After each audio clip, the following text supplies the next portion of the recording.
চন্দ্রমল্লিকা, নীরবতার ভাষা বুঝো? বলার অনেক কিছুই থাকে, শুধু বলতে গিয়ে গলায় আটকে যাওয়ার নামই নীরবতা। অপেক্ষা, অবহেলায় পড়ে থেকে মানুষ নীরব হয়ে যায়। তুমি তো সবই বোঝো, শুধু বোঝো না কেউ থাকার পরেও একা লাগার যন্ত্রণা। বোঝো না ভালো থাকার একমাত্র অবলম্বন হারিয়ে ফেলার বেদনা। মানুষ হয়ে জন্মেও কুকুরের মতো অবহেলা পাওয়ার অসহায়ত্ব।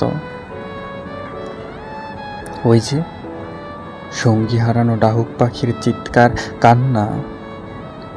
তুমি তো বোঝো না, তুমি মৃত্যু দেখো, ভালোবেসে মানুষের হৃদয়ের মৃত্যু।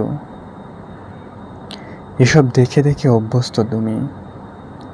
শুধু আমায় দেখো না, শুধু আমায় বোঝো না।